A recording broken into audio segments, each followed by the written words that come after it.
এতিম একটা মেয়েকে কেন গ্রামের সবাই ভোগ করে? কেন প্রতি মঙ্গলবারে গ্রামে জোড়া খুন হয়?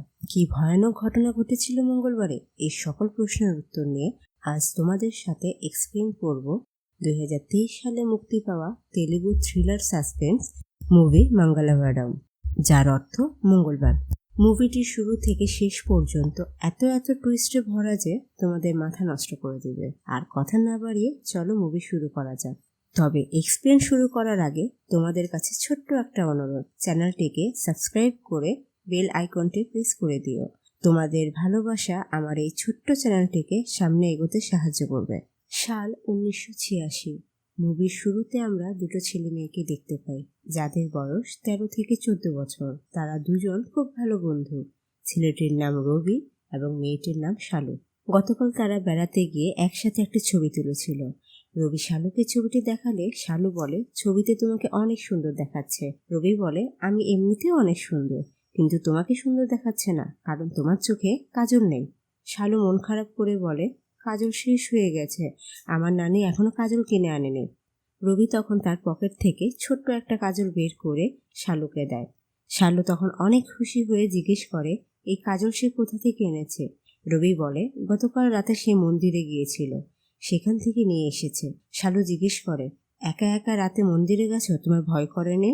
রবি বলে, ভয় করেছিল, কিন্তু তোমার চোখে কাজল প্রয়োজন, তাই গিয়েছিলাম কাজল আনতে। তুমি জানো তোমার চোখে কাজল পরলে তোমাকে কত সুন্দর লাগে? তোমার চোখে কাজল দেখলে মনে হয় আকাশ কালো মেঘে ছেয়ে গেছে। শালু তখন অনেক খুশি হয়। এরপরে তারা বাড়ি ফিরে যাওয়ার পথে কিছু একটা শব্দ শুনতে পায়। সামনে এগিয়ে গিয়ে দেখে কুয়োতে একটি কুকুরছানা পড়ে গেছে। শালু কুকুরছানাটিকে বাঁচাতে বললে রবি কুয়া থেকে কুকুরছানা তুলে নিয়ে আসে। শালু তখন বলে, আজকে আমার বাবা আমাকে নিতে আসবে, আমি বাড়িতে যাই বলে কুকুরছানাকে নিয়ে সে বাড়িতে চলে যায়। বাড়িতে গিয়ে দেখে শালুর বাবা এসেছে। সে কুকুরছানাকে একটা জায়গায় লুকিয়ে রেখে বাড়ির মধ্যে ঢুকে। আসলে শালুর মা অনেকদিন আগেই মারা গেছে। শালুর বাবা আরেকটি বিয়ে করে অন্য গ্রামে থাকে। তারা এসে শালুকে নিয়ে যাওয়ার জন্য, কিন্তু শর্ত হলো শালুর মা মারা যাওয়ার আগে শালুর নামে কিছু জমি লিখে দিয়েছিল, সেগুলো তাদের নামে লিখে দিতে হবে। কিন্তু শালুর নানি সেগুলো লিখে দিতে চায় না। সে বলে, শালু যখন বড় হবে তখন সেগুলো তার কাজে লাগবে। এই কথা শুনে শালুর সৎ মা অনেক রাগ করে, শালুকে না নিয়েই সেখান থেকে চলে যায়। শালু তার বাবাকে অনেক ভালোবাসে। শালু তার বাবার সাথে থাকতে চায়, কিন্তু তার বাবা তাকে না নিয়েই চলে যাওয়ায় শালু অনেক কষ্ট পায়। শালু মন্দিরে গিয়ে কান্না করতে থাকে। সেখানে রবি এসে জিজ্ঞেস করে, কান্না করছো কেন? শালু বলে, তার বাবা তাকে না নিয়েই চলে গেছে। তখন রবি বলে, মন খারাপ করো না, তোমার বাবা আর আমার বাবা একই রকম, তারা কখনো আমাদের কথা চিন্তা করে না। চলো আমরা মন্দিরে গিয়ে প্রদীপ জ্বালাই। মন্দিরে প্রদীপ জ্বালিয়ে কিছু চাইলে সেটা সত্য হয়। এমন সময় মন্দিরে রবি বাবা এসে রবিকে মারতে মারতে বলে, আমি তোকে সিগারেট আনতে পাঠিয়েছিলাম আর তুই এখানে এসেছিস। মার খেয়ে রবি সেখান থেকে চলে যায়। কিন্তু রবির বাবা শালুর সাথে খুব ভালো ব্যবহার করে। হেসে হেসে শালুকে বলে, কাল যেন তাদের বাড়িতে যায়। এখানে এই বিষয়টা একটু মনে রাখবেন।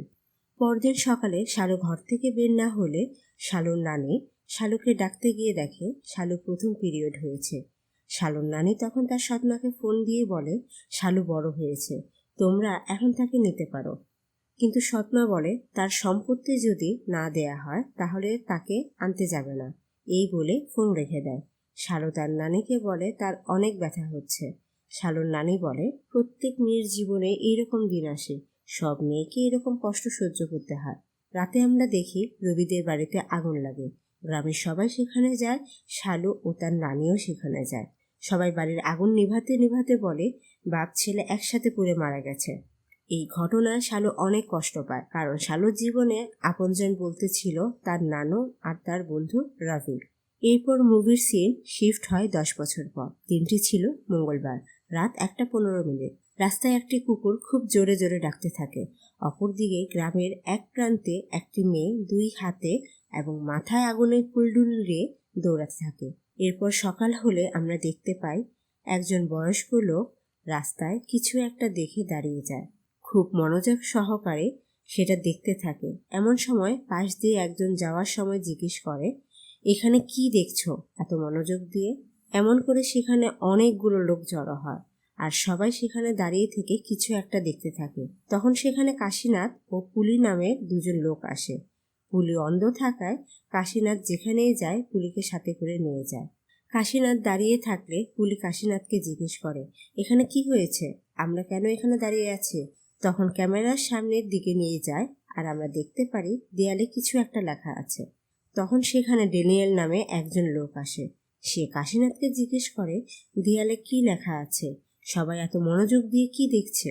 আসলে ড্যানিয়েল লেখাপড়া জানে না, তাই সে কাশীনাথকে পড়ে শোনাতে বলছে।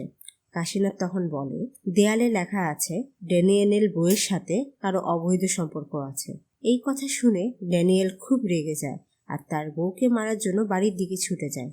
পরের সিনে আমরা দেখতে পারি একজন লোক কাজ করতে গিয়ে দেখে একটা জায়গায় অনেকগুলো প্রজাপতি উঠছে। সেখানে গিয়ে সে দেখতে পায় কুয়োর পাশে দুটো লাশ পড়ে আছে। একটা সেই ড্যানিয়েলের বউ, অপরটি তার সাথে যার অবৈধ সম্পর্ক ছিল তার লাশ। সেখানে তখন গ্রামের সব লোক জড়ো হয় আর বলতে থাকে তারা তাদের নিজেদের অবৈধ সম্পর্ক জানাজানি হওয়ার কারণে লজ্জায় আত্মহত্যা করেছে। কিন্তু দেয়ালে কে লিখেছে কথাটা সেটা তারা কেউ বুঝতে পারে না। তখনই সেখানে পুলিশের এসআই আসে। তার নাম মায়া। কিছুদিন আগে তার এই গ্রামে পোস্টিং হয়েছে। ততক্ষণে সেখানে গ্রামের ফটোগ্রাফার এসে ছবি তুলতে থাকে। তার চোখে মুখে একটা ভয় কাজ করে। এসআই ড্যানিয়েলকে জিজ্ঞেস করে সে গতকাল রাতে কোথায় ছিল। ড্যানিয়েল বলে গতকাল রাতে জমিতে কাজ করছিল, এজন্য সে রাতে বাসায় যেতে পারেনি। এসআই মায়া লাশ ময়নাতদন্তের জন্য পাঠাতে চাইলে গ্রামের লোকজন বাধা দেয়। তারা বলে, আমাদের গ্রামে আগে কখনো এমন হয়নি, আপনি লাশ নিয়ে যেতে পারবেন না। আমাদের গ্রামের জমিদার প্রকাশবাবুর অনুমতি ছাড়া এই গ্রামের কোনো কিছুই হয় না। প্রকাশবাবুর অনুমতি ছাড়া আপনি লাশ নিয়ে যেতে পারবেন না। এর পরের দৃশ্যে আমরা জমিদার প্রকাশকে দেখতে পাই। বাড়ি থেকে বের হওয়ার আগে সে তার বাবার ছবিতে প্রণাম করে। প্রণাম শেষে সে তার বাবার ছবিতে একটি থাপ্পড় দেয়, কারণ তার বাবাও ছোটবেলা থেকে তাকে অনেক মেরেছে, তার জন্য কোনো কিছুই রেখে যায়নি, পুরনো একটা বাড়ি ছাড়া। এর আগে সে তার বাবাকে অনেক বকতে থাকে। তখন এই তার বউ পুজোর থালি নিয়ে তার সামনে আসলে প্রকাশ ফু দিয়ে প্রদীপ নিভিয়ে দেয় আর বলে সে ঈশ্বরে বিশ্বাস করে না। এই বলে সে সেখান থেকে চলে যায়। গাড়িতে আসতে আসতে সে লাল পানি খেতে থাকে। অনেকটা টালমাটাল হয়ে সে লাশের কাছে আসে। এসআই মায়া তখন তার পরিচয় দিয়ে লাশ পোস্টমর্টেমের জন্য নিয়ে যেতে চাইলে প্রকাশ বলে, আমাদের গ্রামে এরকম আগে কখনোই হয়নি। তারা একটা অন্যায় করেছিল, তার জন্য নিজেরাই নিজেদের শাস্তি দিয়ে আত্মহত্যা করেছে, এমন একটা স্টেটমেন্ট লিখে দিতে। এই বলে সে সেখান থেকে চলে যায়। ড্যানিয়েল খ্রিস্টান ধর্মের ছিল। সে তার বউকে কফিনে করে দাফন করে, আর সেই লোকটিকে আগুনে পোড়ানো হয়। তখন আমরা সেখানে মাস্ক পরা একজনকে দেখতে পারি যে লাশটি পোড়াচ্ছিল। এই মাস্ক পরা ছেলেটিকে তোমরা একটু মনে রেখো। এরপর আমরা দেখতে পারি কাশীনাথকে। সে দোকানে একটা মেয়ের সাথে ফ্ল্যাট করছিল। আসলে সে একটা মেয়ে বাজলো। গ্রামের মেয়েদেরকে নানানভাবে পটানোর চেষ্টা করে, কিন্তু কেউ তাকে পাত্তা দেয় না। তখনই সেখান দিয়ে গ্রামের ডাক্তার যাচ্ছিল। ডাক্তারকে দেখে কাশীনাথ পুলিকে বলতে থাকে, ডাক্তারের মেয়ে মারা যাওয়ার পরে সে এখন সাধু হয়ে গেছে, কিন্তু আগে তো সে অনেক রোমান্টিক ছিল, অনেক মেয়েদের সাথে রোমান্টিকতা করেছিল। কাশীনাথ তখন দোকানের মেয়েটিকে বলে, নাগমণি তোর মনে আছে তো? নাগমণি বলে, সেই দিনগুলো কিভাবে ভুলতে পারি। এর পরের দৃশ্য দেখানো হয় ডাক্তারের চেম্বারে একটা ছোট বাচ্চাকে নিয়ে তার বাবা মা এসেছে। ডাক্তার পরীক্ষা করে বলে তাদের মেয়ের কলেরা হয়েছে, শহরে নিয়ে গিয়ে ভালো বড় ডাক্তার দেখাতে। তাদের কাছে টাকা আছে কিনা জানতে চাইলে তারা বলে তাদের কাছে টাকা নাই, কিছু একটা ব্যবস্থা করবে। ডাক্তার তখন তাদেরকে কিছু টাকা দেয়। মুভির পরের দৃশ্যে আমরা দেখি একটা ছেলে একটি মেয়ের বাড়িতে গিয়ে তার সাথে রোমান্টিকতা করছে। এই ছেলেটির নাম কাবির। তারা একে অপরকে খুব ভালোবাসে। তারা যখন আরো ক্লোজ হতে যাবে তখন এই মেয়েটির ভাই চলে আসে। কাবির তখন ঘর থেকে বের হয়ে যায়। গাড়িতে আমরা যাকে দেখতে পাই এর নাম গুরজা। পরের দৃশ্যে আমরা দেখতে পারি গ্রামের একটি অনুষ্ঠান হচ্ছে। মূলত গ্রামের নিয়ম অনুযায়ী গ্রামে কোনো মেয়ে সাবালিকা হলে তখন নিয়ম অনুযায়ী গ্রামে অনুষ্ঠান করে লোক খাওয়ানো হয়। সেই অনুষ্ঠানে গুরজা তার বন্ধুদের সাথে বসে ওই দিন হত্যার ব্যাপারে কথা বলছিল। তারা সবাই এখনো বুঝতে পারছে না দেয়ালে কে লিখেছিল এই কথা। গুরজা তখন বাসুর নাম নিলে সেখানে উপস্থিত থাকা কাবির বাসুর কাছে গিয়ে বলে যে গুর্জা তোমার নামে উল্টাপাল্টা কথা বলছে। সে বলছে দেয়ালে তুমি ওইসব লিখেছ। এই কথা শুনে বাসু অনেক রেগে যায়।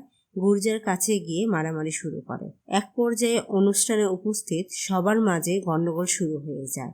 সবাই একে অপরকে মারতে শুরু করে। মারামারি যখন চরম পর্যায়ে পৌঁছে যায় তখনই একজন বলে জমিদার এসেছে।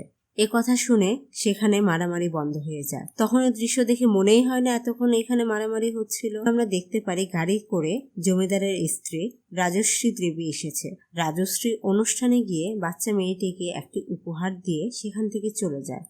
রাজশ্রী চলে যাওয়ার সাথে সাথে আবার মারামারি শুরু করে। তখন দুজন বয়স্ক লোক এসে তাদেরকে থামতে বলে। এরপর ফাইনালি তারা মারামারি বন্ধ করে। মন্দিরের পুরোহিত জমিদারের কাছে একটা অনুষ্ঠানের জন্য কিছু টাকা চাইতে আসে, কিন্তু জমিদার তো ঈশ্বরে বিশ্বাস করে না, তাই সে টাকা না দিয়ে পুরোহিতকে চলে যেতে বলে। পুরোহিত চলে যেতে চাইলে তখন পিছন থেকে জমিদারের স্ত্রী রাজশ্রী পুরোহিতকে ডেকে অনেকগুলো টাকা দেয় আর বলে আরো যদি কিছু প্রয়োজন পড়ে তাহলে যেন তাকে বলে। পুরোহিত তখন বলে অনুষ্ঠান সোমবার রাতে শুরু হবে, শেষ হবে মঙ্গলবার সকালে। সিন কাট হয়। পরে সিনে আমরা দেখতে পারি পুরো গ্রাম জুড়ে অনেক জমজমাট করে অনুষ্ঠান চলতে থাকে। এই গ্রামে একটি মন্দির আছে যার নাম মধুরিমা। গ্রামের বাহিরে একটি ছেলে মাস্ক পরে অদ্ভুতভাবে নাচতে থাকে এবং একটি মেয়ে দুই হাতে এবং মাথায় আগুনের কুণ্ডুলি নিয়ে গ্রামের এক প্রান্তে দৌড়াতে থাকে। কেন এই মেয়ে এভাবে আগুনের কুণ্ডুলি নিয়ে দৌড়াতে থাকে তা আমরা কিছুক্ষণ পরে জানতে পারবো। এর পরদিন সকালে এক লোক সাইকেল করে যাওয়ার সময় পথে কিছু একটা দেখতে পেয়ে ভরে দৌড়াতে থাকে। এরপরে কিছুক্ষণ পর গ্রামের সব লোক সেখানে জড়ো হয়। দেখে আবারও দেয়ালে কিছু লেখা আছে। সেখানেও নাম উল্লেখ করে একজন পুরুষ ও নারীর অবৈধ সম্পর্কের কথা লেখা আছে। এটি দেখে সবাই আবার ভয় পেয়ে যায়। একজন লোক কলা নিয়ে বাড়িতে ফিরছিল, তখন সে এই দৃশ্য দেখে। দূরের গাছে একটি ছেলে ও মেয়ে গলায় দড়ি লাগিয়ে ঝুলছে, আর এই দুজনেই হলো সেই দুজন যাদের নাম দেয়ালে লেখা ছিল। তখন সেখানে গ্রামের পুলিশ আসে। পুলিশের এসআই মায়া তখন গুর্জাকে বলে, এ তোমার বন্ধু ছিল না? গুর্জা বলে হ্যাঁ। তখন মায়া বলে, এ নিয়ে তোমার দুইজন বন্ধুকে হত্যা করা হয়েছে, হতে পারে পরবর্তী টার্গেট তুমি হবে। ফটোগ্রাফার বাসু কাছে গিয়ে বলে, তুমি নাকি দেয়ালে এসব কথা লেখো। বাসু ভয় পেয়ে যায়। কি নিয়ে তোমাদের সাথে ঝগড়া হয়েছিল জানতে চাইলে বাসু বলে, সামান্য বিষয় নিয়ে আমার আর গুর্জার ঝগড়া লেগেছিল, তেমন কিছু না। তখনই সেখানে গ্রামের জমিদার প্রকাশ আসে। মায়া তখন বলে, এখন আমাকে লাশ পোস্টমর্টেমের জন্য নিতেই হবে, কারণ এটি আত্মহত্যা না। একের পর এক গ্রামে হত্যা করা হচ্ছে। হত্যার আগে দেয়ালে কেউ লিখে যাচ্ছে, এটি কখনোই হত্যা হতে পারে না। তাই এখন পোস্টমর্টেম না করলে বুঝতে পারবো না কে তাদের হত্যা করছে। প্রকাশ অনুমতি দিলে লাশ পোস্টমর্টেমের জন্য পাঠানো হয়। ড্যানিয়েলের বইয়ের লাশ তুলতে গেলে দেখা যায় কফিনের লাশ নেই। মায়া তখন বুঝতে পারে কেউ একজন হত্যার রহস্য গোপন করতে চাইছে। এরপর আমরা দেখতে পারি মন্দিরে সবাই বসে আলোচনা করছে, কে বা কারা এবং কেন এই হত্যাকাণ্ড করছে, কেনই বা দেয়ালে লিখে যাচ্ছে, আর পরে তাদেরকে কেন হত্যা করা হচ্ছে। সবাইকে মিলে এর সমাধান বের করতে হবে। এর জন্য সিদ্ধান্ত নেওয়া হয় গ্রামের কিছু যুবক মিলে রাতের বেলা গ্রাম পাহারা দিবে। হঠাৎ করে একজন বলে আগামীকাল মঙ্গলবার। তাদের ধারণা আগামীকালও এমন কিছু হবে, তাই আজ রাতে সবাই মিলে গ্রামে পাহারা দিবে, যাতে করে কে দেয়ালে লিখে যায় তাকে যেন ধরতে পারে। আর গ্রামে ঘোষণা করে দিতে হবে যেন আজ রাতে সবাই খুব সাবধানে থাকে। এর পরের দৃশ্যে আমরা দেখতে পারি পুলি গ্রামে ঘোষণা করে দিয়েছে আজ রাতে কেউ যাতে নিজ ঘর থেকে বের না হয়, বিশেষ করে তারা যাদের অবৈধ সম্পর্ক আছে তারা যেন নিজের ঘরের মধ্যেই থাকে। এরপর রাত হলে গ্রামের যুবকরা মিলে গ্রাম পাহারা দিতে থাকে। সবাই মিলে খুঁজতে থাকে দেয়ালে কে লিখেছে। অপরদিকে আমরা দেখতে পাই গ্রামের শেষ প্রান্তে একজন মেয়ে মাথা এবং দুই হাতে আগুনের কুণ্ডুলি নিয়ে দৌড়াচ্ছে। গ্রামের সবাই যখন পাহারা দিচ্ছিল তখনই একজন লোক হাতে হারিকেন ও মুখে গামছা বেঁধে গ্রামের দেয়ালে কিছু একটা লিখতে যাবে। তখন এই ড্যানিয়েল তাকে দেখে চিৎকার দিলে সে একটা ভয়ানক চাহনি দেয় আর দৌড়ে পালাতে থাকে। গুর্জা এবং বাকি সবাই মিলে তার পিছু নেয়। অনেকক্ষণ দৌড়ানো শেষে তারা লোকটিকে ধরে। গুর্জা তখন তার মুখ থেকে কাপড় সরিয়ে নিলে দেখা যায় লোকটি বাসুর বন্ধু কাবির। সেই মুহূর্তে আমরা দেখতে পারি ডাক্তার বাস থেকে নেমে গ্রামের দিকে হেঁটে যাচ্ছে। তখন সে কিছু একটা শব্দ শুনতে পেয়ে সেদিকে গেলে ডাক্তার কুয়োতে বসে থাকা একটি মেয়েকে দেখতে পায়। ডাক্তার তখন মেয়েটির কাছে যায়। মেয়েটিকে যখন ডাক্তার ডাক দিবে তখন এই মেয়েটি ডাক্তারের দিকে তাকিয়ে ভয়ঙ্কর রকম একটা চিৎকার দিয়ে কুয়োতে ঝাঁপ দেয়। ডাক্তার তখন তার নাম ধরে ডাকে, শালু। আর এখান থেকে মুভির ইন্টারভেল শুরু হয়। মুভির সিন শিফট হয় 1.5 বছর আগে। এখান থেকে আমরা জানতে পারবো শালুর সাথে কি হয়েছিল।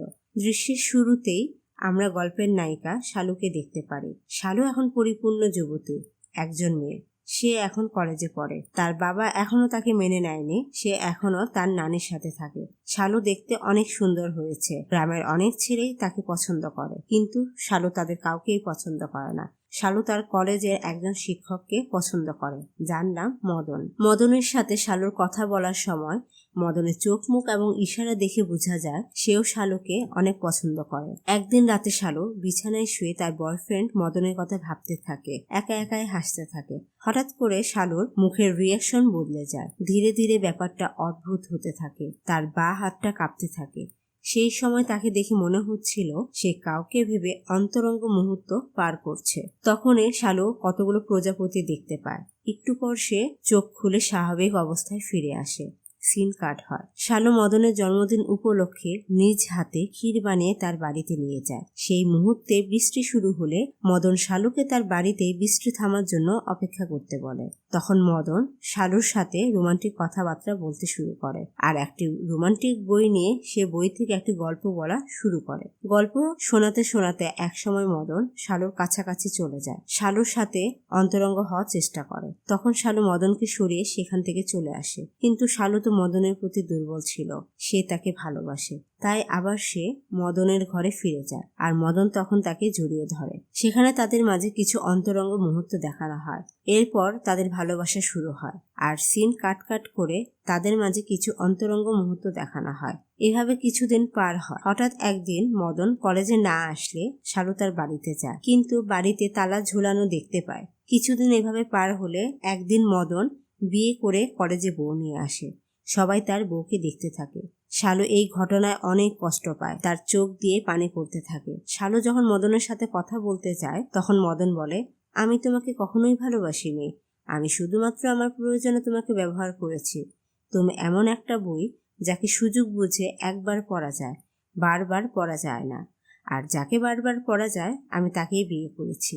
এই কথা বলে মদন সেখান থেকে চলে যায়। শালু তখন সেখানে কান্নায় ভেঙে পড়ে। চিৎকার করে সে কান্না করতে থাকে। একদিন সকালে শালু তার নানিকে ডাকতে এসে দেখে তার নানি ঘুমের মাঝেই মারা গেছে। শালু অনেক কষ্ট পায় এবং সে পুরোপুরি ভেঙে যায়। সিন কাট হয়। শালুর বাবা ও তার সৎ মা শালুর বাড়িতে আসে। গ্রামের লোকজন শালুর বাবাকে রিকোয়েস্ট করতে থাকে শালুকে তাদের সাথে নিয়ে যেতে। এখন এই দুনিয়ায় আপন বলতে তোমরাই আছো, তাই এখন শালুকে তোমাদের কাছে নিয়ে যাও। কিন্তু শালুর সৎমা বলে, শালুর সম্পত্তি যদি তাদেরকে না দেয়া হয় তাহলে তারা শালুর কোনো দায়িত্ব দেবে না।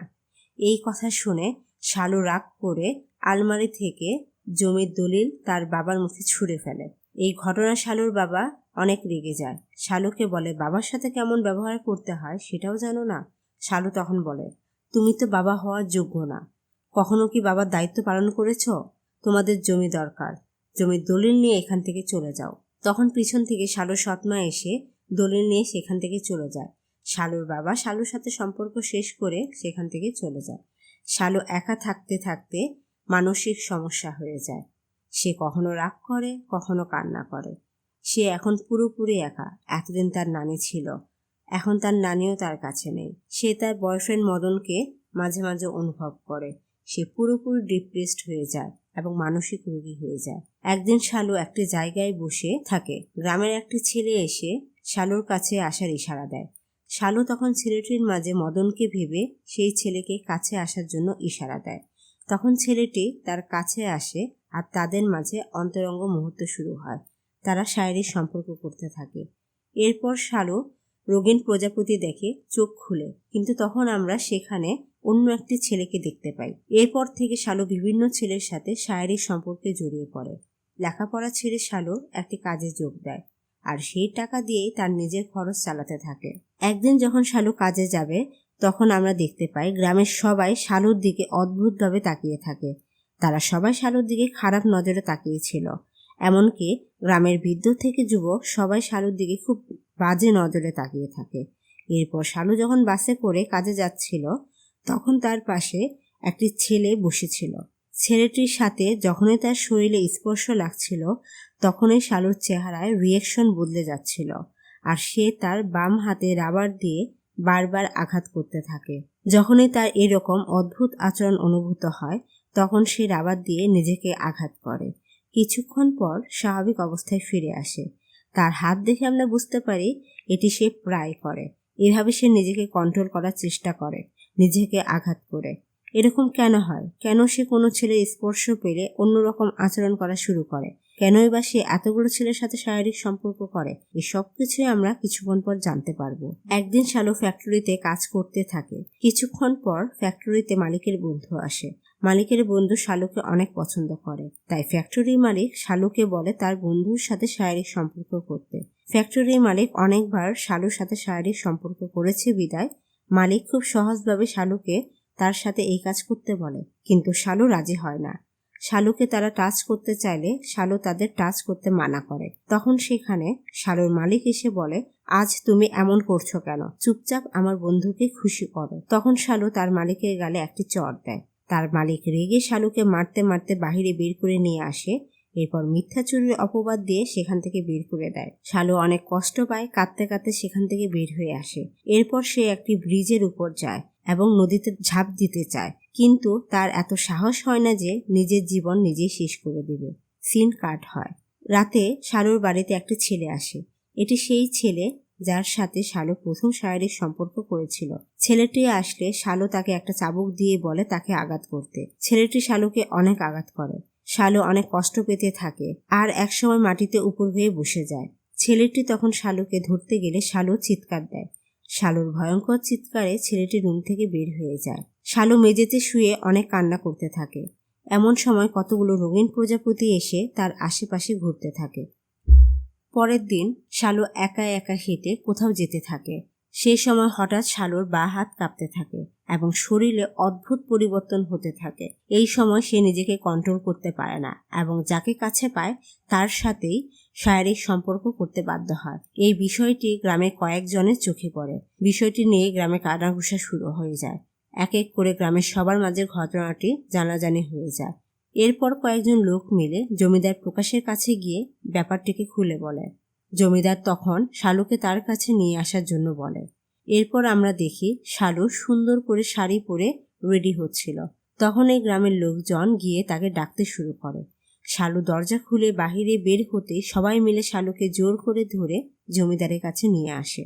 জমিদার তার কাছে জানতে চায় সে কেন গ্রামের সবার সাথে এরকম শারীরিক সম্পর্ক করে বেড়াচ্ছে, কিন্তু শালু কোনো জবাব দেয় না। শালু চুপ করে থাকায় সেখানে কয়েকজন শালুকে মারতে উদ্যত হলে জমিদার তাকে পাথর মারতে মারতে গ্রাম থেকে বের করে দেওয়ার নির্দেশ দেয়। সেখান থেকে সবাই শালুকে গ্রাম থেকে বের করে দেওয়ার জন্য নিয়ে যায়। পথে গ্রামের সবাই শালুকে ইট পাথর ছুঁড়ে আঘাত করতে থাকে। রক্তাক্ত অবস্থায় শালুকে তারা গ্রাম থেকে বের করে দেয়। পরের দিন গ্রামের পরিত্যক্ত কুয়ায় শালুর মৃতদেহ পাওয়া যায়। দৃশ্য বর্তমানে আসে। এসআই মায়া থানায় গেলে কাবির বলতে থাকে, ম্যাডাম, আমি কাউকে খুন করিনি। আমি গুর্জার বোনকে অনেক ভালোবাসি, তাই চেয়েছিলাম আমাদের নামে দেয়ালে লিখতে। তাহলে গ্রামে জানাজানি হলে মান সম্মান হানির ভয়ে সবাই আমাদেরকে বিয়ে দিয়ে দিবে, কিন্তু আমি কাউকে খুন করিনি। তখন কনস্টেবল মায়াকে বলে, ম্যাডাম, পোস্টমর্টেম রিপোর্ট এসেছে। রিপোর্ট দেখে মায়ের মুখে অদ্ভুত পরিবর্তন আসে। কনস্টেবল তখন বলে, ম্যাডাম, গ্রামে হইচই পড়ে গেছে। কেন জিজ্ঞেস করলে কনস্টেবল বলে, যখন থেকে গ্রামে ডাক্তার ওই ডাইনকে দেখেছে তখন থেকে সবার ধারণা গ্রামের সব হত্যা ওই ডাইন করেছে। তখন মায়া বলে, হত্যা কে করেছে এবং কি হয়েছিল তা আজই জানতে পারবো। রাতে গুর্জা গ্রামবাসীদের সাথে বৈঠক করে। গুর্জা বলে, কাবির হত্যা করেনি, সে দেয়ালেও কিছু লেখেনি। আজ রাতে কেউ আবার দেয়ালে কিছু লিখবে। আজকে আমরা তাকে হাতে নাতে ধরবো। তখন গ্রামের একজন বয়স্ক ব্যক্তি গ্রামের এক প্রান্তে দৌড়াতে থাকা সেই মেয়েটিকে দেখতে পায়, যে দেবী রূপে হাতে আগুন নিয়ে গ্রাম প্রদক্ষিণ করে। লোকটি তাকে দেখে ভয় চিৎকার দিয়ে গুর্জার কাছে এসে বলতে থাকে, আমি দেবীকে দেখেছি, কিন্তু গুর্জা তার কথা পাত্তা না দিয়ে বলে, সারাদিন মদ খেয়ে পড়ে থাকলে রাতে দেবীকেই দেখবে। এই বলে সে সেখান থেকে চলে যায়। তখনই আমরা দেবীরূপী সেই মেয়েটিকে দেখতে পাই। আসলে সে কোনো দেবী না, সে সাধারণ একজন মানুষ। দেবী সেজে সে সারা গ্রাম ঘুরে বেড়ায় যাতে গ্রামের মানুষের মঙ্গল হয়। এটি তাদের বংশ পরম্পরায় হয়ে আসছে, কিন্তু এই কাজটি করতে হয় খুব গোপনে, কেউ যাতে বিষয়টি না জানে। তাই সে প্রতি মঙ্গলবার মাঝরাতে দেবী সেজে ঘুরে বেড়ায়। মন্দিরের পূজারী এবং আর কয়েকজন ছাড়া এই ব্যাপারটা কেউ জানে না। এরপর আমরা দেখতে পাই গ্রামের সবাই মিলে সেই লোকটিকে ধরার জন্য অলিতে গলিতে হাঁটতে থাকে। অন্যদিকে এসআই মায়াও তার গাড়ি নিয়ে গ্রামের দিকে আসে। হঠাৎ করে কেউ একজন চিৎকার করে বলে, এদিকে দেয়ালে কিছু একটা লেখা আছে। এই কথা শুনে গুর্জা তার সাথে লোকজন সবাই মিলে সেদিকে দৌড়ে যায়।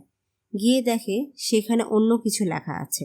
এটি দেখে সে সেখানে উপস্থিত ড্যানিয়েলকে একটি থাপ্পড় দেয় আর বলে, ছোটবেলায় লেখাপড়া শিখলে আজকে সে পড়তে পারত, তখন আর উল্টোপাল্টা দেখে ডাক দিত না। তখন ড্যানিয়েল বলে, আমি তো কাউকে ডাক দিইনি, আমি কারো ডাক শুনে এদিকে ছুটে এসেছি। তখন গুর্জা বুঝতে পারে এটা কারো প্ল্যান ছিল, তাদের এদিকে ব্যস্ত রেখে অন্যদিকে দেয়ালে কিছু লিখবে। এদিকে আমরা ডাক্তারকে দেখতে পারি সে দেয়ালে কিছু একটা লিখছে। তার মানে এতদিন গ্রামের দেয়ালে এইসব ডাক্তারই লিখত। তখন পেছন থেকে এসআই মায়া এসে বলে, খুব সুন্দর অভিনয় করেছ এতদিন। গ্রামের মানুষকে তুমি যে ডায়নের গল্প বলেছ তা তারা বিশ্বাস করলেও আমি কিন্তু বিশ্বাস করিনি। তখন কাট করে কিছু সিন দেখানো হয়, যেখানে ডাক্তার যে ডায়নের কথা বলেছিল আসলে সেরকম কিছু ছিল না। এগুলো সবকিছুই সে নিজ থেকে বলেছিল। পোস্টমর্টেমে লেখা ছিল, মৃত ব্যক্তিকে মারার আগে প্রথমে তাদের অজ্ঞান করা হয়। তখনই মায়ের সন্দেহ হয় এই ডাক্তারের উপর, কারণ এই গ্রামে একমাত্র অজ্ঞানের ওষুধ থাকলে ডাক্তারের কাছেই থাকে। তখন তাদের মাঝে হাতাহাতি হয়। একসময় ডাক্তার মায়াকে অজ্ঞান করে ফেলে আর এক জায়গায় নিয়ে এসে তাকে বেঁধে রাখে। মায়ার জ্ঞান ফিরে আসলে মায়া বলে, কেন তুমি এই মানুষগুলোকে হত্যা করেছ? কার জন্য? কি দোষ করেছিল তারা? ডাক্তার তখন বলে, শালুর জন্য। মায়া তখন বলে, ওই নষ্ট মেয়ের জন্য তুমি গ্রামের মানুষদেরকে হত্যা করেছ? ওই নষ্ট মেয়ে নিশ্চয়ই তোমাকে অনেক খুশি করেছে, তাই না? এ কথা শুনে ডাক্তার অনেক রেগে যায় আর মায়াকে বলে, তুমি কিছুই জানো না শালুর ব্যাপারে। তুমি যা জানো তা শুধুমাত্র অর্ধেক, বাকিটুকু তোমার জানা নেই। এরপর সে আমাদের আসল কাহিনী বলে এবং গল্পটি আবারও ফ্ল্যাশব্যাকে যায়। একদিন রাতে ডাক্তার বাড়ি ফেরার পথে রাস্তায় শালুকে অজ্ঞান হয়ে পড়ে থাকতে দেখে। ডাক্তার শালুকে তার বাড়িতে নিয়ে আসে। শালুকে ট্রিটমেন্ট করে যখন শালুর জ্ঞান ফিরে আসে তখন শালু চিৎকার করে বলতে থাকে, আমি আর বাঁচতে চাই না, আমি মরে যেতে চাই।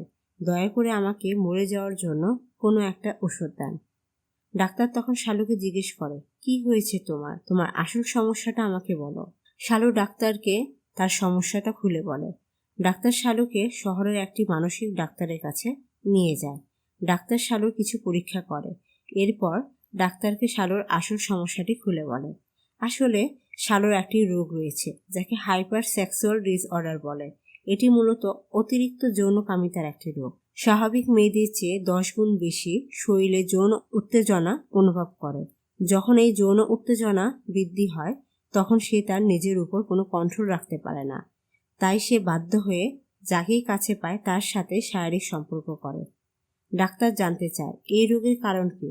মানসিক ডাক্তার তখন বলে, এটি অনেক কারণেই হয়ে থাকে। অনেকদিন একা থাকলে, মানসিক কোনো সমস্যা থাকলে, ছোটবেলায় কোনো কারণে অ্যাবিউজ হলে এরকম হতে পারে। আরও অনেক কারণ আছে যেগুলো এখনও অজানা। কিন্তু পারিপার্শ্বিক পরিবেশ যদি পরিবর্তন হয়, সে যদি একজন ভালো সঙ্গী পায়, স্নেহ ভালোবাসা পায়, তখন এই রোগ অনেকটাই নিয়ন্ত্রণ করা সম্ভব। ডাক্তার মনে মনে চিন্তা করতে থাকে, আমি ভেবেছিলাম মেয়েটা হয়তো কোনো ছোট সমস্যা দিয়ে যাচ্ছে, কিন্তু মেয়েটা এত বড় একটা কষ্টের ভিতর দিয়ে যাচ্ছে ভাবতেই পারিনি। ডাক্তারের একটি মেয়ে ছিল। বিয়ে হওয়ার কিছুদিন পর মেয়েটি আত্মহত্যা করে। তাই এখন ডাক্তার শালুকে নিজের মেয়ের মতো মনে করে তার চিকিৎসা করাতে শুরু করে। তাকে নিয়মিত ওষুধ খাওয়ায়, শহরে নিয়ে গিয়ে তার চিকিৎসা করে। এভাবে শালুর চিকিৎসা চলছিল। ধীরে ধীরে শালু কিছুটা সুস্থ হয়ে উঠেছিল। তখনই শালুর জীবনে একজন আসে। এরপর সিনারি কাট হয়, বর্তমানে আসে। আমরা দেখতে পাই ফটোগ্রাফার বাসু জঙ্গলে এসে খুনিকে খুঁজতে থাকে।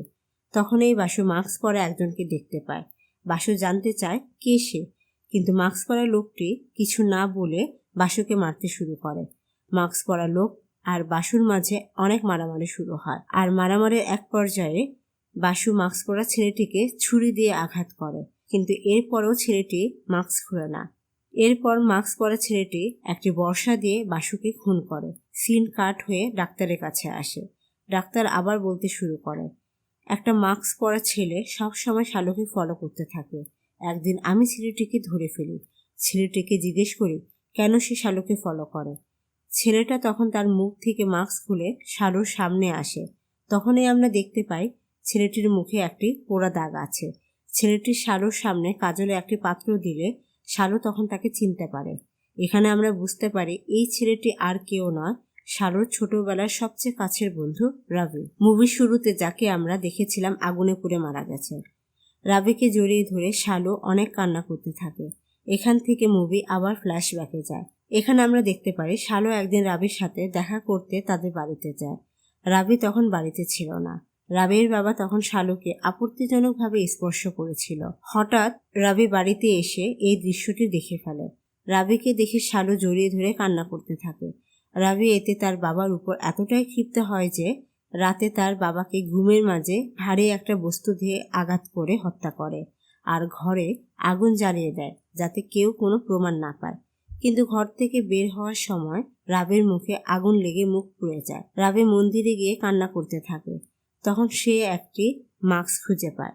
এরপর থেকে সে মুখে মাস্ক লাগিয়ে ঘুরে। সে সব সময় শালুকে ফলো করলেও তার বাবার করা কর্মের জন্য কখনো শালুর সামনে আসতে সাহস পায়নি। সবসময় শালুকে রাবি দেখত। সে ভালো থাকলে রাবিও ভালো থাকতো। তার সাথে ঘটা সবকিছুই সে দেখেছে, কিন্তু তার করার কিছুই ছিল না। এখন সে শালুকে বিয়ে করতে চায়। শালু তখন বিয়ে করতে অস্বীকার জানিয়ে বলে, আমি এখন অপবিত্র।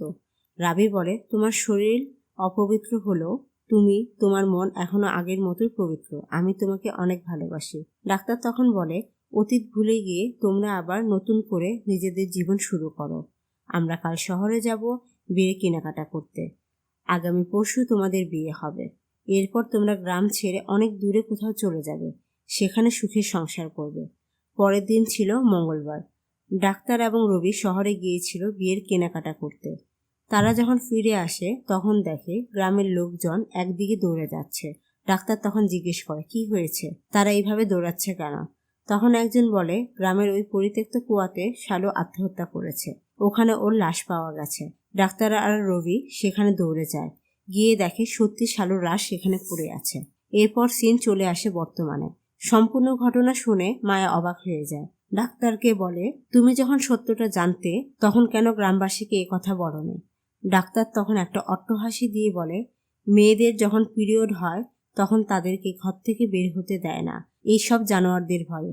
আর তাদের কাছে আমি এই রোগের কথা বলবো, কখনোই তারা বিশ্বাস করবে না, আর তারা তো এটা বুঝবেও না। তখন মায়া বলে, শালু তো আত্মহত্যা করেছে, তাহলে তোমরা কেন গ্রামের লোকদের হত্যা করেছ?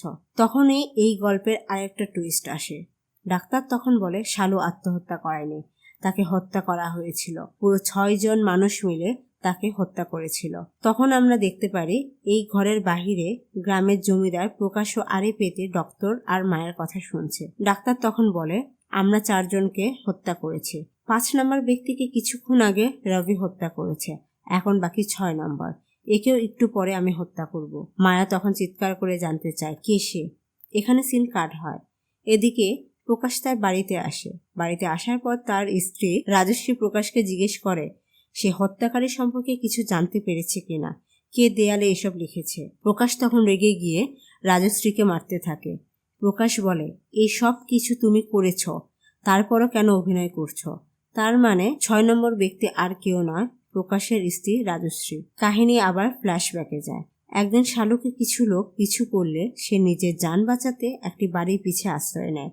তখন সেখান থেকে কিছু শব্দ আসলে শালু উকি দিয়ে দেখে বাসু আর রাজশ্রী অন্তরঙ্গ অবস্থায় আছে, মানে বাসু আর রাজশ্রীর সাথে অবৈধ সম্পর্ক ছিল। শালু সেখান থেকে চলে আসার সময় কিছু একটার সাথে আঘাত পেয়ে সে শব্দ করে ওঠে। শব্দ শুনে রাজশ্রী বাহিরে আসলে সে শালুকে দেখতে পায়। শালুকে দেখে রাজশ্রী অনেক ভয় পায়। জমিদারের বাড়িতে যারা কাজ করত রাজশ্রী তাদেরকে নিয়ে শালুকে হত্যা করার পরিকল্পনা করে। যেদিন শালু রাবির জন্য শাড়ি পরে রেডি হচ্ছিল, মানে রাবির সাথে তার বিয়ে হওয়ার কথা ছিল, সেদিন তারা শালুকে ধরে নিয়ে যায় আর হত্যা করে, কুয়োতে ফেলে দেয়। সিন বর্তমানে আসে। জমিদার রাজশ্রীকে অনেক মারে, এরপর তাকে আগুনে পুড়িয়ে হত্যা করে। ঠিক তখন ডাক্তার সেখানে আসে আর এই দৃশ্য দেখে সেখান থেকে চলে যায়। অন্যদিকে আমরা দেখতে পারি বাসু রাবিকে পেটে ছুরি দিয়ে আঘাত করায় রাবি অনেক কষ্ট হচ্ছিল। রাবি সেই কুয়োর কাছে আসে যেখানে শালুর লাশ পাওয়া গিয়েছিল। রাবি কিছুক্ষণ শালুকে কল্পনা করে, তারপরে কুয়োতে ঝাঁপ দেয়। এরপর সকালে মায়া জমিদারের কাছে আসে। মায়া জমিদারকে জিজ্ঞেস করে তার স্ত্রী কিভাবে মারা গেছে। জমিদার তখন বলে গ্রামের এত মৃত্যুর জন্য সে অনেক দুঃখী ছিল। গ্রামের মঙ্গলের জন্য সে তার নিজের জীবন উৎসর্গ করে নিজের শরীরে নিজে আগুন ধরিয়ে মারা গেছে। এই কথা শুনে উপস্থিত গ্রামবাসী অনেক কান্না করতে থাকে, তাকে দেবী বলে ডাকতে থাকে। এর পরের সিনে দেখতে পারি ডাক্তার জমিদারের ক্ষতস্থানে ব্যান্ডেজ করে দিচ্ছে। ডাক্তার তখন জমিদারকে জিজ্ঞেস করে গ্রামবাসীর সামনে সে তার স্ত্রীকে কেন মহান বানালো। জমিদার তখন বলে আমার স্ত্রীকে তারা সবাই খুব ভালোবাসতো, তাকে সবাই খুব বিশ্বাস করত। আমি যদি তার আসল রূপ বলে দিতাম তাহলে সবাই তার উপর বিশ্বাস হারিয়ে ফেলত, তাই আমি মিথ্যা বলেছি। ডাক্তার চলে যাওয়ার সময় পিছন থেকে জমিদার বলে শালুকে হত্যা করা হয়েছিল, এ কথা তোমাদেরকে কে বলেছে। এখানেই আসে মুভির আরেক টুইস্ট। এই গ্রামে পুলি নামে যে লোকটি ছিল, যাকে আমরা শুরু থেকে অন্ধ জেনে এসেছি, আসলে সে অন্ধ ছিল না। সে চোখে দেখতে পেত, কিন্তু মানুষের সহানুভূতি আদায় করার জন্য সে সবসময় অন্ধ সেজে থাকত। যেদিন শালুকে হত্যা করা হয় সেদিন সে কুয়োর পিছনে বসে লাল পানি খাচ্ছিল। সেখানে বসে থেকে সে শালুর হত্যার সবকিছুই দেখতে পায়। যখন ডাক্তার আর রবি শালুর লাশের পাশে বসে কান্না করছিল, তখন পুলিশ এসে এই কথাটা ডাক্তার আর রবিকে বলেছিল।